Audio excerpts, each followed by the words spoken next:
为什么是 Am See auf der Straße， 而不是 Beim See in der Straße？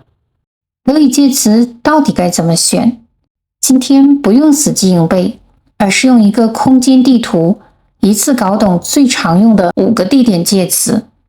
你只需要判断你和空间是什么关系，介词就会自然出现。先来看在里面，如果你在一个有边界的空间里，就用 Im Supermarkt. 在超市， In der Schule. 在学校， In Deutschland. 在德国。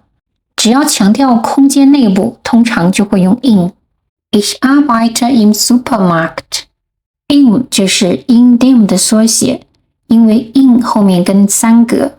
如果你还不熟悉3格，可以点击上方链接查看相关视频。如果是紧挨着某个边缘，比如岸边、桌边、墙边，要用 an。 An der Wand. 在墙边， An der Haltestelle. 在公交站， Am Fluss. 在河边。 Wir sitzen am Fluss. am 是 an dem 的缩写，和 in 一样，an 后面也跟3个。细心的同学可能已经注意到 am 和 in 我们在上期就见过它们。没错，它们既是时间介词，也是地点介词。Am Montag 在周一， Am See 在湖边， Im Januar 在1月， Im Supermarkt 在超市。同一个词2种用法。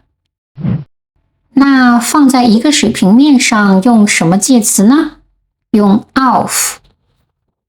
Auf dem Tisch.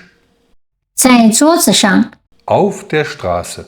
在街上， Auf der Insel. 在岛上。 Das Auto fährt auf der Straße. 很多学生会困惑，为什么是 auf der Straße 而不是 in der Straße？ 这是因为德国人把街道看成一个开放的平面，而不是封闭的空间。注意 auf 同样接3格。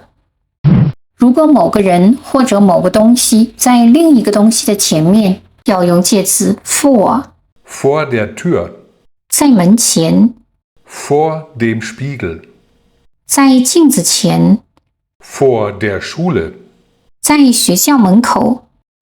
总而言之，只要是在某个地点建筑的正前方，就用 vor。 Das Auto steht vor dem Haus.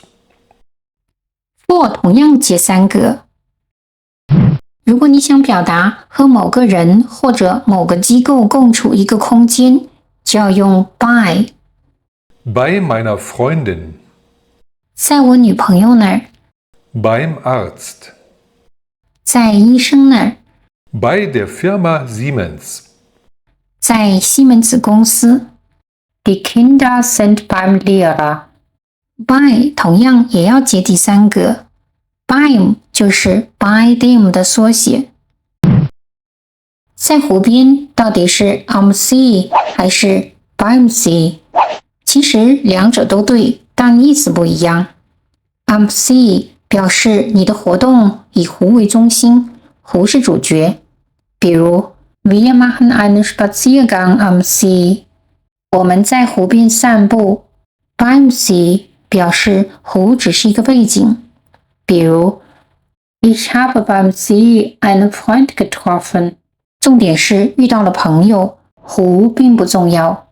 一句话记住，用 am 湖是焦点，用 beim 湖就是背景。当然 an 和 by 之间还有更多细微的区别。感兴趣的同学记得关注频道，我会在未来的视频里继续分享。现在轮到你了，我给你6道题，先暂停视频自己选，然后再看答案。